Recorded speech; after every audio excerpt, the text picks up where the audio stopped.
السلام عليكم ورحمة الله وبركاته. الحمد لله رب العالمين، والصلاة والسلام على أشرف المرسلين وآله وصحبه أجمعين. أعوذ بالله من الشيطان الرجيم. بسم الله الرحمن الرحيم.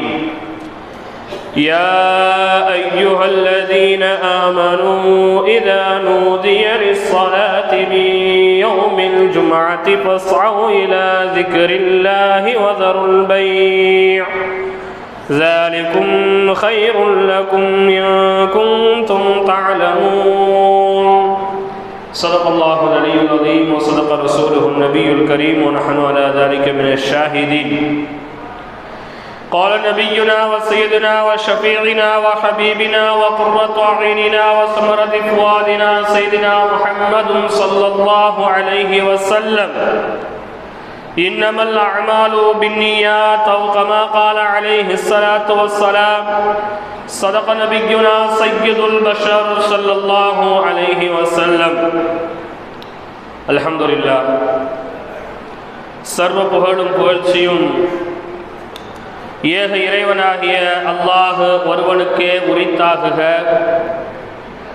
அவனது சாந்தியும் சமாதானமும் சன்மார்க்கம் ஏந்தி வந்த அன்னலம் பெருமான் முஹம்மது முஸ்தபா ஸல்லல்லாஹு அலைஹி வஸல்லம் அவர்கள் மீதும், அவர்களின் வாழ்க்கையின் அடிச்சுவடுகளை தங்களது வாழ்க்கையாக எடுத்து வாழ்ந்த சத்திய சஹாபாக்கள், தாபிஈன்கள், நல்லோர்கள் மேலும் இங்கே அமர்ந்திருக்கக்கூடிய நம் அனைவரின் மீதும் அல்லாஹ்வின் சாந்தியும் சமாதானமும் என்றென்றும் நிலைத்து நிரப்பமாக நிலவட்டுமாக.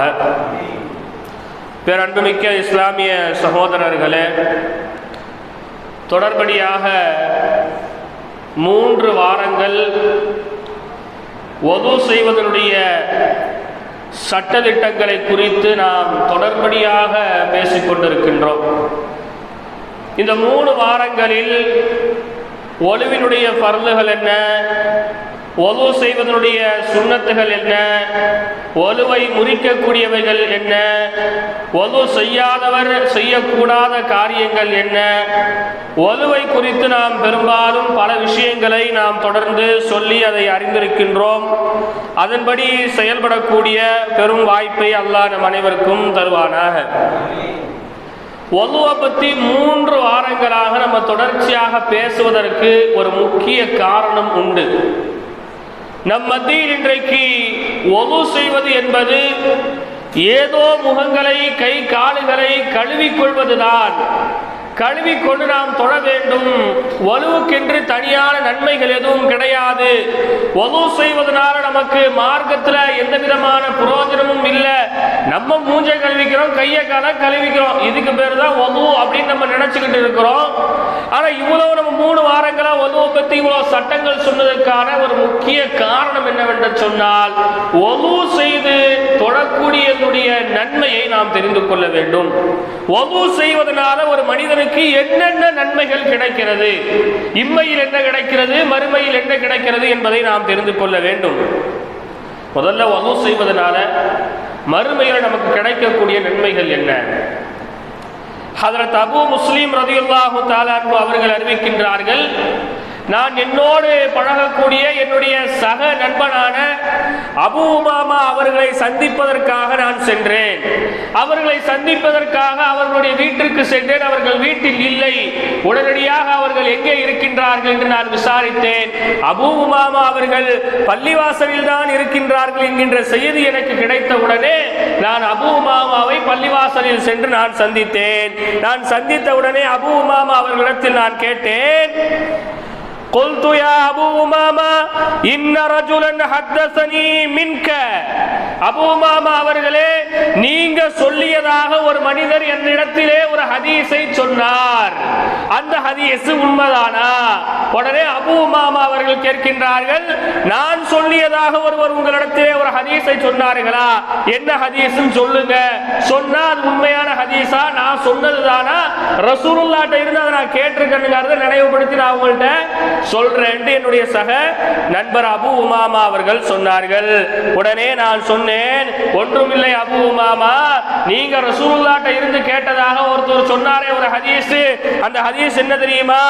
யகூலு மன் தவல்லஅ فأسبغ الوضوء فغسل يديه ووجهه ومسح على رأسه وأذنيه. உங்கள்ட்ட இருந்து அவர் கேட்டதா என்கிட்ட சொன்ன ஹதீஸ் என்ன தெரியுமா?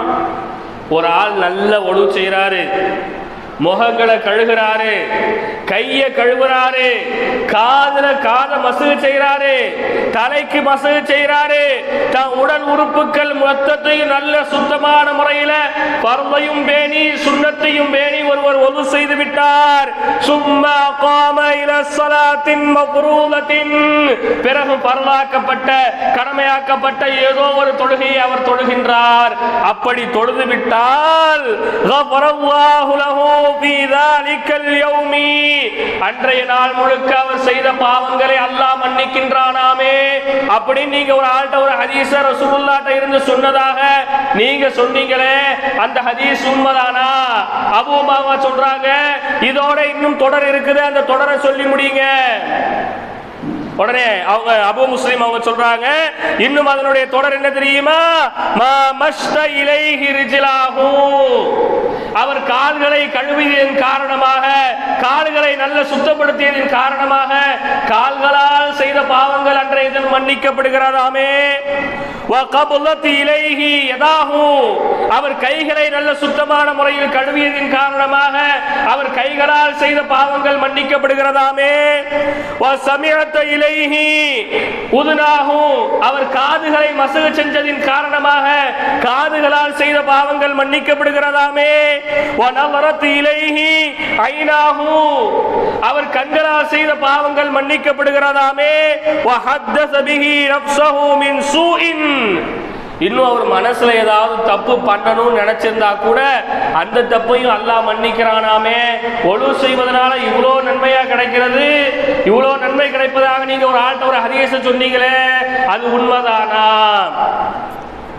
உடனே அபூ உமாமா அவர்கள் சொல்கின்றார்கள், வல்லாஹி லகத் சமிஅது மினன் நபியி ஸல்லல்லாஹு அலைஹி வஸல்லம் மிராரன் மிராரன் மிராரன், அல்லாஹ்வின் மீது ஆணையாக சத்தியமிட்டு நான் சொல்கின்றேன், பல தடவை ரசூலுல்லாஹ்வுடைய வாயில இருந்து இந்த ஹதீஸை நான் கேட்டிருக்கிறேன்.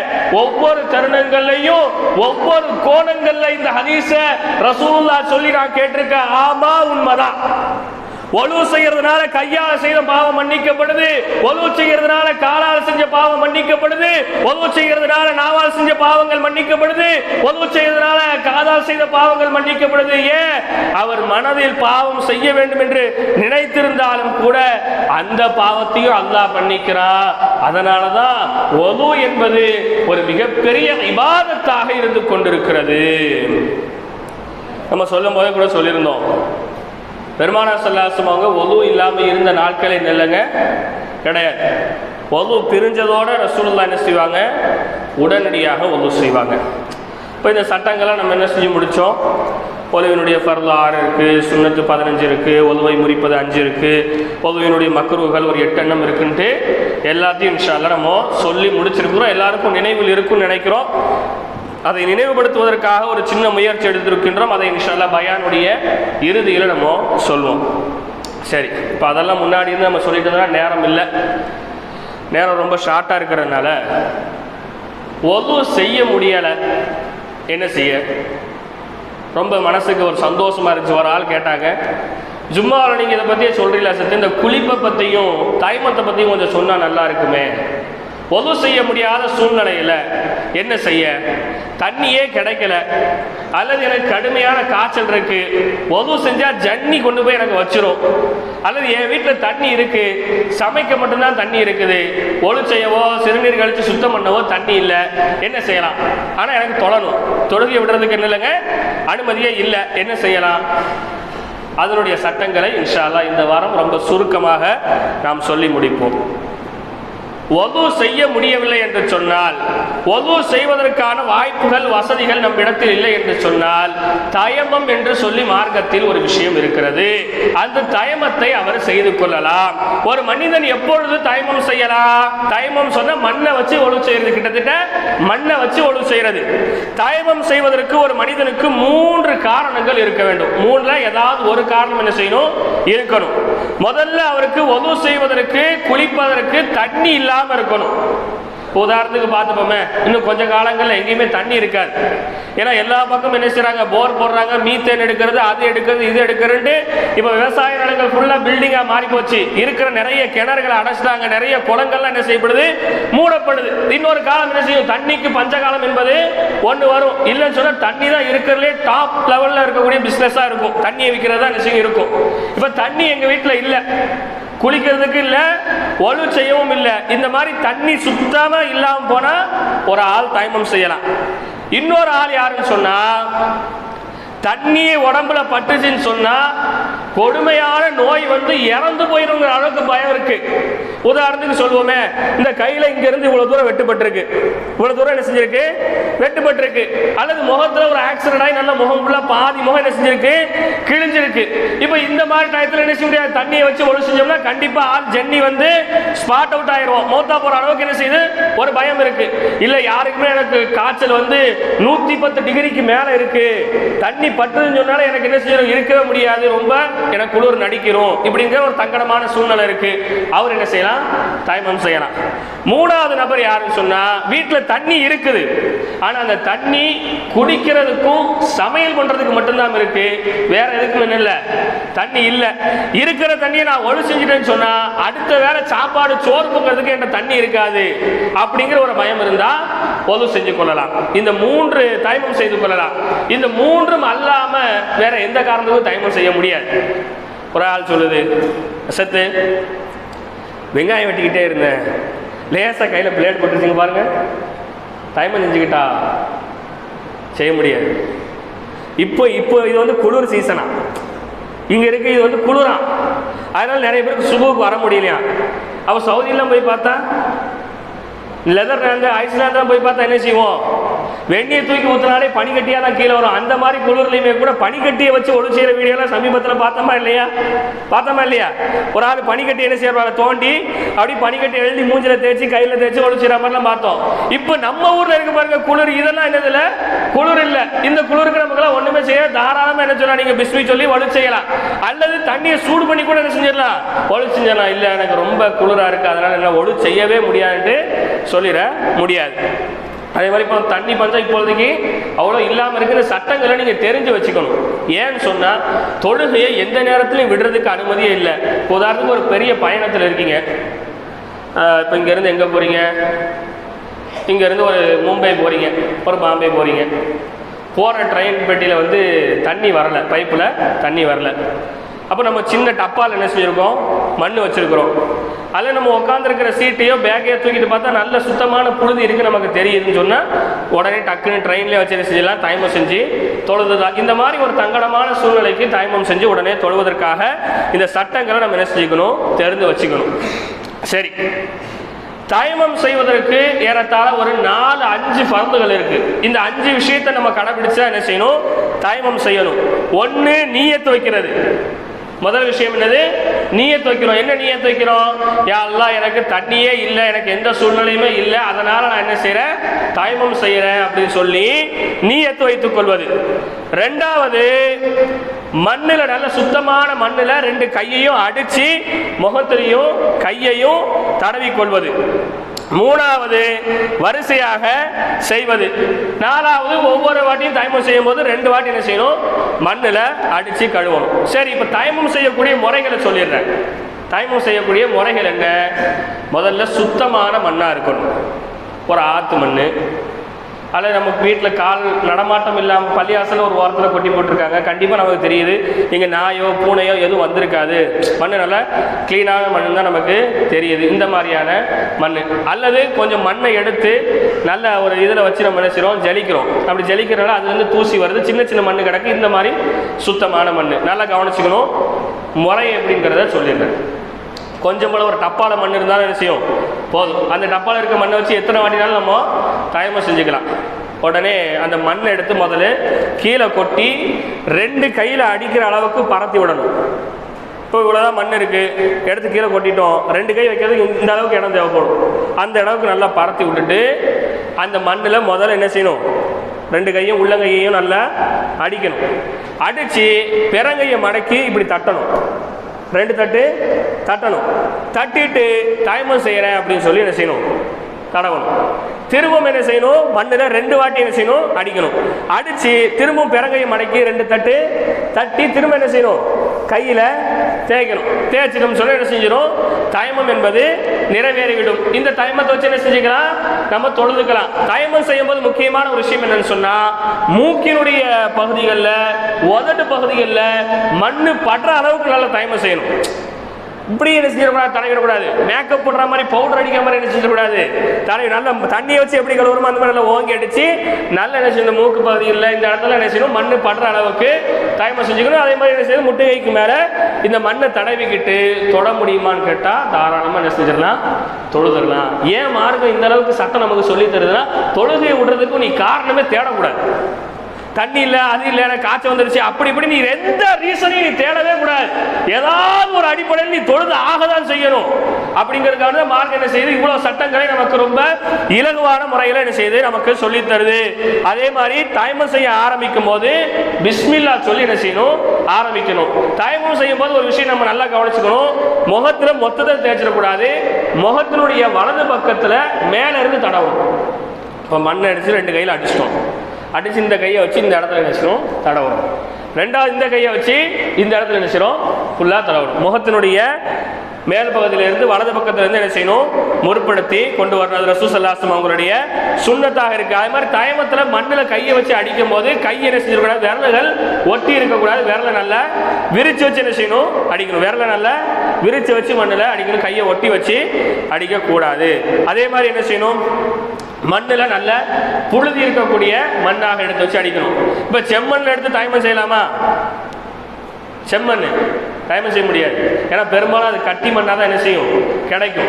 நமக்கு மழை பெஞ்சு காய வச்சாலும் அதுலேருந்து புழுதி வர மாதிரி மண்ணாக இருக்கணும். மழை பெஞ்சிருச்சு, அந்த மண் எடுத்து வீட்டில் வந்து காய வச்சுட்டோம், காய வச்சுட்டு அதில் புழுதி இருக்கும் தெரிஞ்சால் அந்த மாதிரி என்ன செய்யணும், மண்ணை வச்சா நம்ம என்ன செய்ய முடியும், தயமம் செய்ய முடியும். அப்போ சுத்தமான மண்ணாக இருக்க வேண்டும்.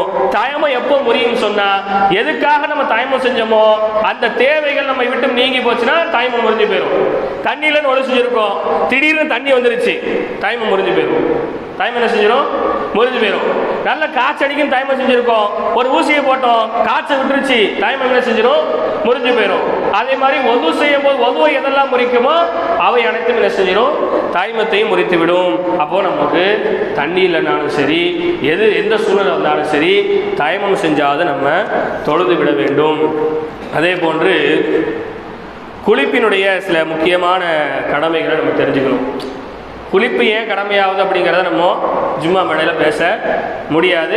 இங்கே இருக்கக்கூடிய எல்லாருக்குமே பெரும்பாலும் என்ன செய்யும் தெரியும், குளிப்பு ஏன் நம்ம கடமையாகுதுங்கிறது எல்லாருக்குமே என்ன செய்யும் தெரியும். தெரியாத ஆட்கள் கண்டிப்பான முறையில் இருக்கிறதுக்கான வாய்ப்புகள் என்பது கிடையவே கிடையாது. குளிப்புக்கு 2 ஃபர்து இருக்கு. இந்த 2 விஷயம் இருந்தால் தான் கடமையான குளிப்பு நமக்கு நிறைவேறும். அதுக்கு தமிழ் என்ன போய் சொல்வது, முழுக்கா. முழுக்கா முழுக்கான குளிப்புன்னு சொல்லுவோம் இல்லையா, அது ஒவ்வொரு ஊர்களில் ஒவ்வொரு பாஷையில் சொல்லுவாங்க. முழுக்கான குளிப்பு இந்த 2 விஷயம் கட்டாயம் செஞ்சால் மட்டும்தான் நிறைவேறும். இந்த 2 நீங்கள் செய்யலைன்னா குளிப்பு நிறைவேறாது. குளிப்பு நிறைவேறலைன்னா ஒழு நிறைவேறாது, ஒழு நிறைவேறலாம் தொழுகை நிறைவேறாது. அதனால் நீங்கள் கடமையான குளிப்பு உங்களுக்கு ஏற்பட்டுதுன்னு சொன்னால் முதல்ல பெருந்தொடக்கை விட்டு சுத்தமாகின்றேன் என்று நியத் வைக்கணும். பெருந்தொடக்கை விட்டு சுத்தமாகிற, ஒது செய்யறதுங்கிறது சிறுந்தொடக்கு, குளிக்கிறதுங்கிறது பெருந்தொடக்கு. பெருந்தொடக்கை விட்டு சுத்தமாகின்றேன் என்று நியத்து வைத்துக் கொள்ள வேண்டும். 2வது ஃபர்து, எல்லா இடமும் கம்ப்ளீட்டா நனைஞ்சிருக்கணும். எல்லா உடல் உறுப்புகளும் எல்லா பகுதியும் என்ன செய்யணும், தண்ணியால் நல்லா ஓட விட்டு நனையப்பட்டிருக்கணும். சில இடங்கள் நமக்கு சீக்கிரம் நனையாது. இந்த காது பகுதி டக்குன்னு நனையாது. கண்ணுடைய எம சீக்கிரம் நனையாது. நம்மளுடைய கம்கட்டு சீக்கிரமா நனையாது. முட்டுக்காலு கீழே பின்னாடி இருக்கக்கூடிய முட்டுக்காலு சீக்கிரமாக நனையாது. இடுப்பு பகுதிகள் என்ன செய்யாது, சீக்கிரமாக நனையாது. நெஞ்சு பகுதிகள், வயிறு, தொப்புள் பகுதிகள் சீக்கிரமாக நனையாது. மூக்கினுடைய இடுக்குகள் சீக்கிரமாக நனையாது. அப்ப இந்த மாதிரி நனையாத இடங்கள் எங்கெல்லாம் இருக்குதோ அந்த இடத்துல நல்ல கையை வச்சு முதல்ல தேய்க்கணும். அப்படி தேய்ச்சி விட்டோம்னா என்ன செஞ்சிடும், தண்ணி ஆட்டோமேட்டிக்கா ஓட ஆரம்பிச்சிடும். அப்படி ஓட விட்டாதான் குளிப்பு நிறைவேறும். அவசரமா சுபஹ் தொழுக 2வது ரக்காத் நடந்துகிட்டு இருக்கு, ஒரு 2 கப்பு டக்குன்னு மெத்தி ஊத்திட்டு வந்துட்டோம் சொன்னா என்ன செய்யாது, குளிப்பு கடமை நிறைவேறாது. அதுக்கு நிறைய என்ன செய்யுது, சுன்னத்துகள் இருக்கிறது. அந்த சுன்னத்துகள் நம்ம இன்ஷா அல்லாஹ் இனி வரக்கூடிய காலங்களில் நம்ம தொடர்படியாக பார்ப்போம். இந்த ஒழுவினுடைய ஃபர்லுகள், ஒழுவினுடைய சுன்னத்துகள், இதை அனைத்தையும் நாம் கடைபிடிக்க வேண்டும். இன்ஷா அல்லாஹ் முக்கியமான ஒரு செய்திக்காக வேண்டி தான் இன்றைக்கி பயானை ரொம்ப சுருக்கமாக நம்ம முடிச்சுக்கிறோம். அல்லாஹ் ரப்புல் ஆலமீன் வாழக்கூடிய காலங்கள் முழுக்க இஸ்லாத்தினுடைய அடிப்படையான சட்டங்களை தெரிந்து அதன்படி செயல்படுத்தக்கூடிய ஒரு வாய்ப்பினை அல்லாஹ் நம் அனைவருக்கும் தருவானாக. இன்ஷா அல்லாஹ் இப்போ நம்ம பள்ளி திறந்து கிட்டத்தட்ட ஒரு வருஷம் முடிஞ்சு போச்சு. ஒரு வருஷம் முடிஞ்சிருச்சு. நம்ம முதல்ல திறப்பு வைக்கும்போது ரொம்ப பிரம்மாண்டமான முறையில் எல்லா ஊர் மக்களையும் அழைத்து உணவு கொடுத்து விருந்து உபசரிப்பெல்லாம் செஞ்சு ரொம்ப நல்ல முறையில் நம்ம செஞ்சுருந்தோம். இப்போ 2வதாக நம்ம பள்ளி ரீஓப்பனிங், அதாவது ஓப்பன் பண்ணதையே திரும்ப ஓப்பன் பண்ண போகிறோம். ரீஓப்பனிங் இன்ஷா அல்லாஹ் வரக்கூடிய 16ஆம் தேதி அடுத்த வாரம் ஜும்மாவில் நமது பள்ளியினுடைய தலைவர் அவங்க நீண்ட நாளுக்கு அப்புறம் ஃபோன் பண்ணி, ஹசரத் நான் உம்ரா எல்லாம் முடிய கிட்டத்தட்ட எல்லாமே முடிஞ்சிருச்சு. உம்ரா போயிருந்தாங்க இல்லையா, உம்ராவெல்லாம் கிட்டத்தட்ட முடிஞ்சிருச்சு. நம்ம ஊருக்காகவும் நம்ம ஊர் மக்களுக்காகவும் எல்லாருக்கும் நிறைய நிரப்பமான துவாக்கள் நான் செஞ்சுருக்கிறேன். என் சலாம் அவங்களுக்கு எத்தி வைங்கன்ட்டு உங்களுக்கு சொல்லிவிட்டு இந்த திறப்புழாவை பற்றி ஒரு முக்கியமான சில விஷயங்களை சொல்லியிருந்தாங்க. வரக்கூடிய வெள்ளிக்கிழமை நம்ம பள்ளியை கட்டி தந்தவங்க வராங்க. பள்ளியாசலை கட்டி தந்தவங்க, ஏன்னா நம்ம பள்ளி எங்கேயுமே நம்ம வசூல் பண்ணலை, எதுவுமே செய்யலை. அல்லாஹ்வுடைய கிருபையினால் அவங்களே என்ன செஞ்சாங்க, ஒரு ட்ரஸ்ட் மூலமாக அவங்களே கட்டி தந்து நமக்கு ஒரு பெரிய உபகாரம் என்பது செஞ்சுருக்கிறாங்க. அவங்க வரக்கூடிய அன்னைக்கு காலையிலேருந்து ஏதாவது ஒரு சின்ன சின்ன நிகழ்ச்சிகள் மாதிரி, ஒரு பயான் நிகழ்ச்சிகள் மாதிரி ஏதாவது ஒரு நிகழ்ச்சிகள் துவக்கப்படும். அந்த நிகழ்ச்சிகளில் நம்ம ஊர் மக்கள் எல்லாருமே தவறாமல் கலந்துக்கணும். நான் அங்கே போயிட்டேன் இங்கே போயிட்டேன் அப்படிங்கிற மாதிரி எந்த காரணமும் சொல்லக்கூடாது. இன்னும் சொல்லப்போனால் முடிஞ்ச அளவுக்கு நீங்கள் லீவே போட்டுருங்க. அந்த அளவுக்கு நினைச்சிருக்காங்க, நமக்கு சொல்லியிருக்கிறாங்க. முடிஞ்ச அளவுக்கு லீவு போட்டுட்டு இன்ஷா அல்லாஹ் அந்த ஜும்மாவில் எல்லாருமே கலந்துக்க சொல்லுங்கள். அதே மாதிரி ஜும்மாவுக்கு ஷார்ப்பாக 12-12:30 மணிக்குள்ளே வந்துருங்க. வந்திருக்கவங்களுக்கு மட்டும், அங்கேருந்து வரக்கூடியவங்களுக்கு மட்டும் நம்ம விருந்து ஏற்பாடுகள் என்பது செய்யப்பட்டிருக்குது. நம்ம திரும்பவும் பெரிய லெவலில் செய்கிற கட்டாயமோ அவசியமோ இல்லை. வந்திருக்கவங்களை கண்ணியப்படுத்தணும், அவங்கள சிறப்புப்படுத்தணும் அப்படிங்கிறதுக்காக வேண்டி நம்ம செய்கிறோம். அல்லாஹ் குர்ஆனில் சொல்லும்போது அம்மா பி நிஅமத்தி ரப்பிக ஃபஹத்திஸ், அல்லாஹ் உங்களுக்கு அளித்த அருள் கொடைகளை நீங்கள் என்ன செய்யுங்க, நினைவுபடுத்தி பாருங்கன்ட்டு அல்லாஹ் சொல்லி காமிச்சிருக்கிறான். நமக்கு பள்ளியாசலை கட்டி தந்து பெரிய உபகாரம் செஞ்சு, அது போக இன்ஷா அல்லாஹ் நம்ம பள்ளியாசலுக்கு மேலே ஒரு மதரசா கட்டி தரதுக்கும் அவங்கள்ட்ட பேச்சுவார்த்தை நடந்துகிட்டு இருக்குது. ஒரு ஹிப்ஸு மதரசா மாதிரி ஏதாவது ஒரு மதரசா என்பது நம்ம நடத்தணும், அதுக்கு ஒரு பில்டிங் எங்களுக்கு மேலே வேணுங்கிற மாதிரி பேச்சுவார்த்தைகள்லாம் நடந்துகிட்டு இருக்குது. அப்போ வரும்போது நம்ம ஊர் மக்கள் யாரும் இல்லை, ஒரு 10 பேர், ஒரு 15 பேர், 20 பேர் உட்காந்துக்கிட்டு இருந்தோம்னு சொன்னால் வரவங்களுக்கு ஒரு முகசுழிவு என்பது ஏற்படும். இந்த ஊருக்காக நம்ம கட்டி கொடுத்துங்கிற மாதிரி ஒரு நிலைமை என்பது ஏற்படும். அதனால் முடிஞ்ச அளவுக்கு யாருமே அந்த அன்னைக்கு அடுத்த வாரம் 16ஆம் தேதி முடிஞ்ச அளவுக்கு யாருமே வெளியூர் வேலைகளுக்கோ உள்ளூர் வேலைகளுக்கோ லீவு போட்டிங்கன்னு சொன்னால் வரக்கூடியவங்களை முகப்பத்தாக நம்ம முன்னாடி உட்கார்றதா முகப்பத்து இல்லையா.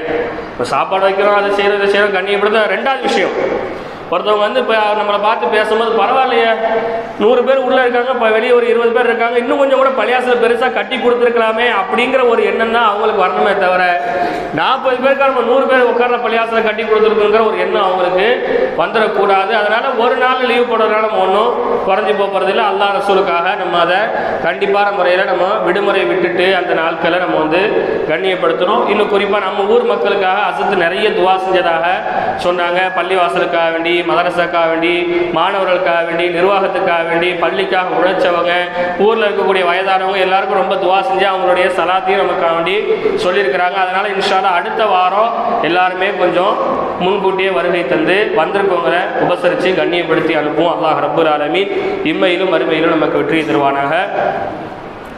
தொடர்ந்து 3 வாரமாக பேசினதை நம்மளால் முடிஞ்ச அளவுக்கு மறந்துடக்கூடாது. ஏன்னா வாரம் நான் அதை பேசி திரும்ப பேசணும்னு வைங்களேன், அதிலே அரை மணி நேரம் ஓடி போயிடும். போன வாரத்துக்கு முந்தின வாரம் நான் என்ன பேசினேன், இந்த வாரம் என்ன பேசி நான் சொல்லி பேச ஆரம்பிச்சேன்னா அதில் 1 மணி நேரம் போயிடும். அதனால் நீங்கள் யாரும் மறந்துடக்கூடாதுன்னு சொல்லி கையில் இருக்க சொந்த காசை போட்டு ஒரு ஜெராக்ஸ் எடுத்து வச்சுருக்கோம். அது எங்கே போயது? ஒரு ஜெராக்ஸ் எடுத்து வச்சுருக்கிறோம். அதாவது இந்த 2-3 வாரங்களாக நம்ம தொடர்ந்து பேசின ஒழுவினுடைய பருள், ஒழுவினுடைய சுண்ணத்தை மட்டும் என்ன செஞ்சுருக்கிறோம், உங்களுக்கு புரியும்படியான முறையில் ரொம்ப இலகுவான தமிழை கொண்டு உங்களுக்காக வேண்டி நம்ம எழுதி வச்சுருக்கிறோம். இப்போ அது எல்லாருக்கும் கொடுக்கப்படும். ஏதோ நோட்டீஸ் அடிச்சுருந்துருக்காங்கன்னு நீங்கள் பாட்டு கசக்கி தூரம் போட்டு இல்லை வடையை சாப்பிடவும் பேப்பரை வச்சிடாதீங்க. ஒரு ஜெராக்ஸ் 3 ரூபா கை காசை போட்டு எடுத்துருக்கு. புரியுதுங்களா? கண்டிப்பாக உங்களுக்கு பயன்படும். உங்களுக்கு பயன்படாதனாலும் வீட்டில் இருக்கக்கூடிய பிள்ளைகளுக்கு பயன்படும், வீட்டில் இருக்கக்கூடிய பெண்களுக்கு பயன்படும். அந்த ஜெராக்ஸை வாங்கி படித்து பாருங்கள்.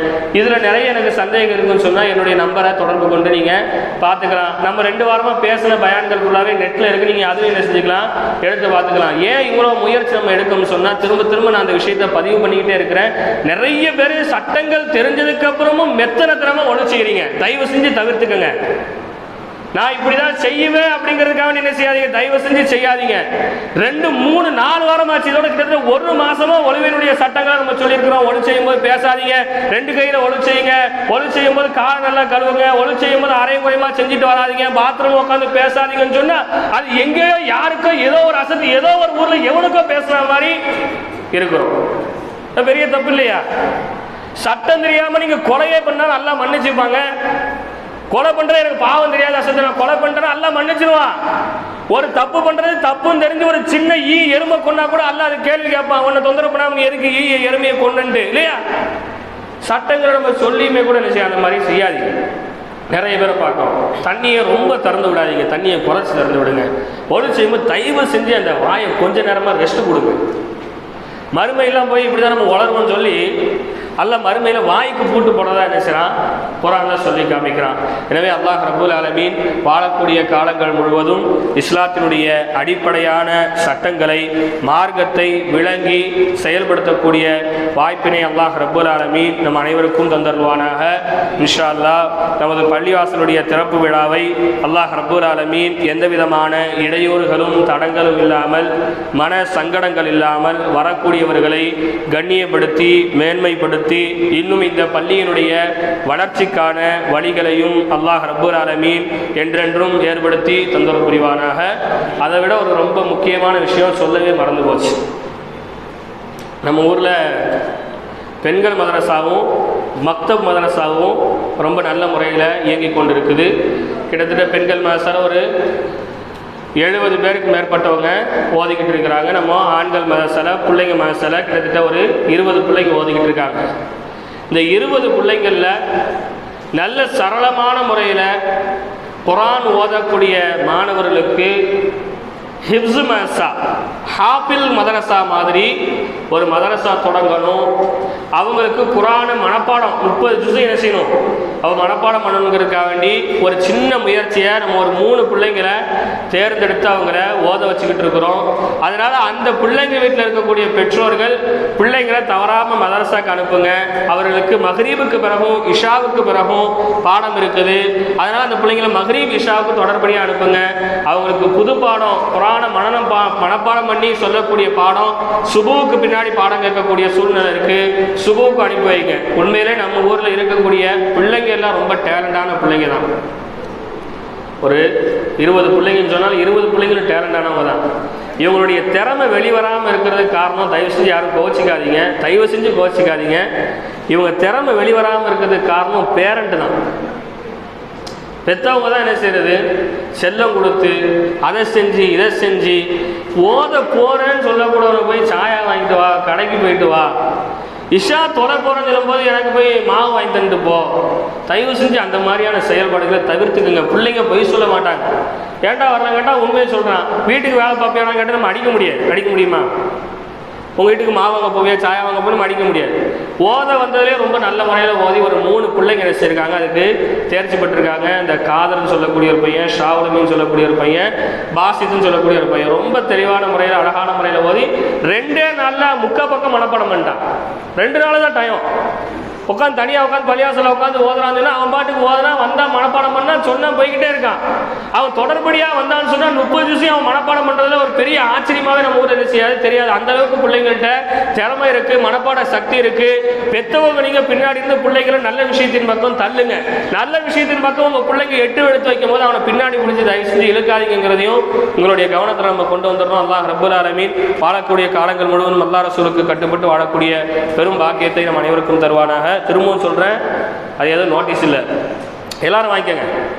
படித்தாலும் சரி படிக்கலனாலும் சரி எல்லாம் வாங்கிக்கோங்க. வீட்டில் இருக்க யார்ட்டையா கொடுங்க, தயவு செஞ்சு கீழே போட்டுறாதீங்க, தூர போட்டுறாதீங்க, மடித்து பேப்பரில் வச்சுக்கங்க. ஒரு வாட்டி எடுத்து படித்து பாருங்கள், அதில் ஃபர்துனா என்ன, சுன்னத்துனா என்ன, ஃபர்து எத்தனை